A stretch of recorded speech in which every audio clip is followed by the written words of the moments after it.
Hey guys, you're watching the Shift Training channel. where we talk about personal development, we talk about mental, physical, emotional, and spiritual health, and just overall well-being. And today we're going to talk about the dark side of the force. We're going to be talking about envy, Jealousy. and resentment. So let's get started. First question is, what is envy? Envy. What is envy? Well, envy is when you want something that the person has. And there are two kinds of envy, according to Brené Brown. So there's malicious envy and plain envy, which is the good part. So let's use an example of your friend. Let's say your friend got promoted as somebody who become a higher position in your job because he's always on the top of your game, and you feel envious towards that person. But that envious that you feel is something malicious. You think that they don't deserve it. That's malicious envy. That you deserve it. It should be yours. That Yeah, you should exactly. take it. You should overthrow them. Seize it. Seize Malicious. it. Take the power. Yeah. And then the plain envy which is the opposite of that. So we can use the same example as your friend. Let's say he got promoted, but you're inspired from it. You're motivated and you're happy for them. So that's the plain envy, the good envy. Yeah, I'll give some examples of plain envy. You see somebody and a nice car. First off, this is me. I like nice cars. So somebody's riding a nice car you really like. Wow, that's dope. I want to know more about how they did it, how they got there. Good for them. And I want it too. I don't want to take it from them. I don't feel like it's mine. It should be mine. Good for them. And I want me one too. Plain envy. I wish I had what they have. Malicious envy. I need to think of a way to steal their car because it really is supposed to be my car. It's mine. I should take it. They don't deserve that. Only yours. How do they even get that? Who let them have that? They don't deserve it. Exactly. That McLaren is just mine. McLarens. That's my weakness. I like them. Okay. So that's envy. That's envy. So we can move on to the next question. What is jealousy? Jealousy. We use the word jelly a lot. Brené Brown talks about this as well. We use the word jelly when we're talking about envy. Oh, I'm so jelly. Usually I'm envious. Like you don't have jealousy towards someone having something that you want. That's not jealousy like we just covered. That's envy. Jealousy usually involves three people. It's yourself and two other people. And usually jealousy is basically this: fear of loss of connection or time with somebody else. So for example, let's say you and your best friend or one of your closest homies are about to get together, and all of a sudden they invite somebody else. You're like, wait a minute, hold on, I thought it was just us. Yeah, my new friend such and such is coming with us. Yeah, you know. Probably just the homie, you know? Yeah, and they're like, this homie. I'm like, no, but we're homies. Who's this new person you're bringing with us? And you can feel jealousy start to set in there, where it's like, not them. It's supposed to be just us. Well, yeah, they're cool too. There's a concern about loss of your connection or time or your relationship being lessened because of their connection with somebody else. That's jealousy. This is obvious with, parents and siblings. Partners. Yeah, that's the super common one. Oh, your partner's got a new friend at work. Even if it's Call of Duty time with the bros. And I don't like that you play Call of Duty with them so much. That happens. My boys get in trouble for that all the time. That's right. So the jealousy is real. So it's usually fear of loss of time or connection with somebody else. And that's jealousy in short. And remember, the best way to remember is envy involves two people and three or more for jealousy. Correct, Mundo. So how do those relate to resentment? So we'll start with envy first. How can envy lead to, or how does it relate to resentment? Okay, so we can go back to the example of a friend getting promoted. And let's say you got envious towards that person and you never really acknowledge your emotion or whatever it is going on with you. You feel envious because what? It's just because you want it. Right? So yeah, if you have that, and let's say like the story that you're playing in your head was they took it from me. Right. When really the reality is like maybe they were the more suitable candidate. Yeah, maybe they work harder and smarter, maybe more hours. Yeah, so maybe they actually earned it, and you feel like they stole it from you. So in your head, you keep playing that narrative, and all of a sudden you resent your friend, and eventually you guys aren't friends anymore. Exactly. Feel like that resentment faster. And this could also be resent yourself as well, right? Yeah, absolutely. So the non-malicious envy can also lead to resentment as well.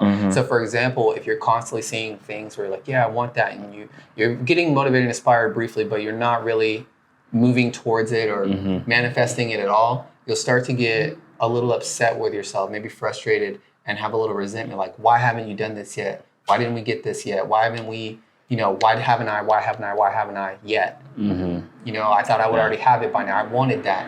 And you'll discover two things.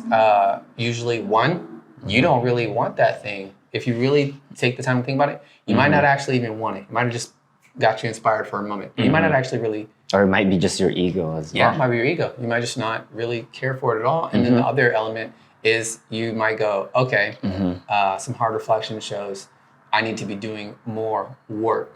And you don't need to resent yourself for feeling like you need to do more work. You can simply do more work if you feel like it's worth it. And if you don't, then you won't. And that will help you know maybe you don't really want it. So that's how envy relates to resentment. Yeah, and sometimes you could be in denial too. That's what causes resentment. Yeah. You deny things for yourself and for others. Yeah, 100%. So let's jump into jealousy and resentment. And I feel like this is very easy to understand, because jealousy, when you are jealous towards that person or your partner because you're not spending enough time, you're losing time or connection with that person, then you feel jealous. And if you never communicate that, then it will build up until to the part, or you're the part where you feel resentment towards that person. Yeah, you'll feel like they're stealing from you. It's their fault that you're not getting what you want. And that resentment translates into your direct connection with the person. It harms your connection with the person. So for example, if it's 1, 2, and 3 different people, right? Let's say there's 3 people, and you want that one-to-one connection with whoever, let's say your partner, right? And the friend is gobbling up all the time. If every time you connect with your mate and you're always complaining about the other person gobbling up that time, you're causing harm to your direct connection, and you're feeding into your exact fear. That fear of loss of connection, you're actually making it happen because you're not willing to accept and be okay with what is. Not to say that your fear shouldn't be addressed. You should communicate it and talk about it. You want to acknowledge it. But that comes into where if you're blaming, blaming is where resentment will get you. It's the blaming. You want to point the finger, you want to blame. Anything like that, victim stuff, victim mindset and behavior consistently, those just go straight to resentment, man. Exactly. So the next question would be, what are some healthy ways to navigate those resentment? Okay, so I'm no stranger to resentment. I have no problem saying that because I know my past and I know how I experienced life. You know what I mean? Now I handle things much different, and I would say that me and resentment, we're not that tight no more. Very far apart. But before resentment and I, it's backseat all the time. We rolling. The passenger seat. Right next to me. We're rolling all the time. So one of the ways that I can say when I was younger, I would do physical activity. So physical activity was a way that I would release that type of energy, that anger, resentment towards stuff. I would work harder in the gym or whatever it is I'm going to do. I would work harder than the people around me. And that's my way of processing it then. I also used to dance every day. Is that still healthy though? Like you use physical activity. Well, I guess you're working your physical health, but like, is that for the right intention? I would say that's level 1. Intention's not really there. I'll say it's still feeding into the resentment, but I'm processing in a healthy way. The health benefit is my physical health. So dance is another way that I would do this when I used to dance, and it's expressing that energy, expressing how I feel. So I'm physically working on the expression of how I feel, releasing that, and in a way kind of acknowledging it, and then, so now we fast forward. So this is in the beginning of me starting to understand, or not even understand, really just trying to process resentment, right? So that's maybe in the beginning. What I would say now, what I better understand, what helps me to basically run into little to no resentment or to not let it simmer for too long is I address what it is I need to address. So for example, there's times where I've had conversations with people where I've said, hey, look, I really need to talk to you about something because I don't want to have any resentment towards you. So I kind of need to touch base with you on this because something's bothering me, and I appreciate you as a person, and I don't want to have any resentment. I don't want to feel that towards you or when I'm around you. Right. So do you have a minute so we can talk about it? So usually what I'll do is I'll try to process it with that person, and part of me doing that is my attempt to change the narrative that I've been playing in my head, and that's what it boils down to. The core of it is the narrative that you're playing in your head on repeat, that loop. You need to change that loop. And there's various ways to go about addressing how you feel and changing that so you're not just telling yourself they're doing, whatever it is that causes you resentment, you're not running that on a loop. So when you communicate that, that's when it changes that narrative in your head. Sometimes it does. Yeah, part of it is even just acknowledging how you feel openly about it. So for example, something that I've noticed happens more often than not is usually when I have a discussion about with a person in that fashion, they usually have no idea about how that affects me. And they don't even really mean to do it. They're just operating, right? Like most people, they're just operating. We're all just operating, trying to do the best that we can with the tools that we're given, with the values that we have. But no one's maliciously doing things that I feel like they're attacking. It's not happening that way. It's just oblivious about it. Yeah, they have no clue. And normally they'll be more mindful of it. And I'm always extremely grateful. And those cases, though, where they're not, where they might be like, okay, yeah, sure. And they want you to be quiet at the moment or act like they heard what you said. And that's how it feels, like they heard you. Yeah. But then there's no follow through. And that's to be expected, too, because that does not change their value system. And the value system and the way they live drives their behavior. But you saying this is how I feel doesn't per se change that or overwhelm that or have more weight than that. So it's to be expected that you would say it and they go, yeah, sure. And they might not follow through. Now, there's two different ways to acknowledge this. There's, oh man, they didn't hear me. They basically said how you feel, you know? And that's generally not what's going on, but that's how that we process, and it'll lead you right back to resentment. The other thought is, it's a loop. The other thought is, I'm glad they took the time to hear me out. I see that that's not really high priority for them. They have other stuff going on in their life. That's the high priority.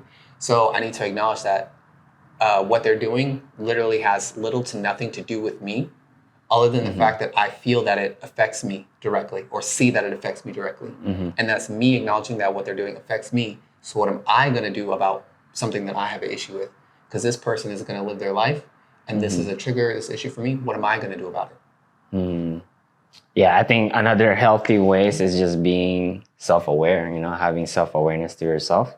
So let's say when someone says a word to you or triggers you, it's not, you're just going to get mad at that person. Or usually when we're angry, we start to say things that we didn't mean. So sometimes it's always good to focus on our breath, take a moment, 1 or 10 seconds or 20 seconds in the beginning. Usually for most people, they just react on whatever the person is saying. So just remember that quote from Viktor Frank. It's a very nice quote where he says, between a stimulus and a response, there's a space. And between that space is our power to choose our response. So basically what that means is, that space, that chasm, that the stimulus and the response, it's your ability to detach yourself from the trigger, the emotions that you feel from your body. Yeah, 100%. That's a good way to stop yourself from even getting into the resentful story. That's right. Yeah, because once you react, the trigger loop has begun, and therefore the resentful story will play out, and you'll be stuck in the resentful story. Dang, that narrative again and again. It's like, have you seen that Doctor Strange when he went back over and over with Dormammu? Yep, Dormammu. Dormammu got frustrated. Was like, yo, look, just let me out of this. I'm out of here, man. I don't want this. Let me be in peace. Let me be in peace. Yes, exactly. So another thing to be mindful of, guys, is with the salt, the resentment, as we say, the bitterness. I can talk about unhealthy ways to do this too.